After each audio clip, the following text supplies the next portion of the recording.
My name is Kayla Giovinazzo. My husband Jamie and I own the meal delivery service Eat Clean Grow. Back when we met, we never thought we would be doing this together, but here we are with 2 under 2 and a business that will do $15 million this year. We are very busy, but very grateful.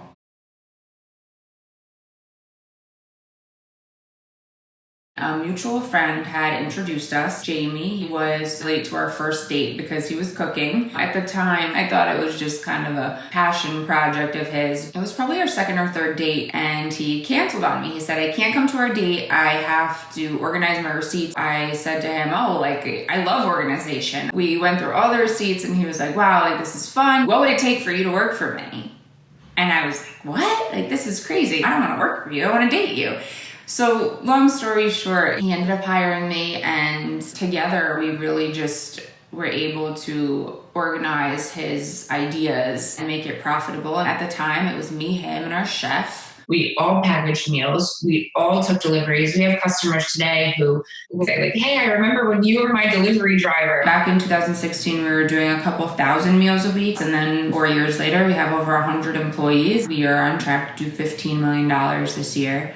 Now we do tens of thousands of meals a week. I'm the CEO. I don't think the role that I'm in is so much about always knowing what to do. It's more about being disciplined, being willing to work hard and think outside of the box. And it wasn't until we were really comfortable in running the business that we decided to start our family.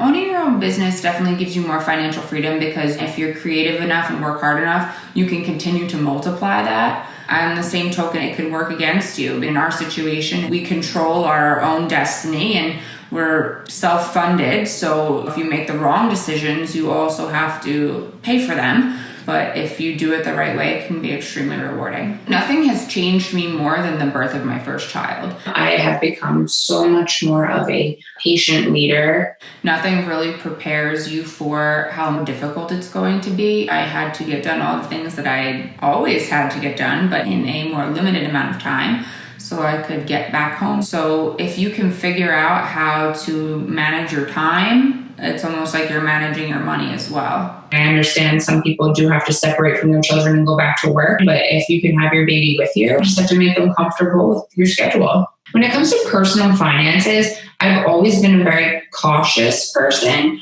but saving for my children has become a priority for me. Saving for their future and living a modest life so that they can have the benefits later. $15 million in sales does not mean that you take home $15 million. A food business is very difficult and the margins are not great. Jamie and I, when we first met, we shared a 1-bedroom apartment. Up until this year, we actually just moved into our first home. Being grateful for what you have and realizing what the difference is between a need and a want is something that I really want to make sure my children understand. So being featured on Forbes was actually the first time I ever cried about something business related. I was the first mom that they had filmed for this series. I still feel like there's still so much to do. If you want to sit back and celebrate, somebody else is working harder. I would really love for my children to have their father's entrepreneurial spirit. Owning my own business to me it's more scary, but that's why Jamie and I are the perfect match. I like to reel him back in when he gets crazy, which is every day. Just remember that you're going to work hard for all these years, and if you're not investing back into your business, you're never going to come out on top at the end of the day.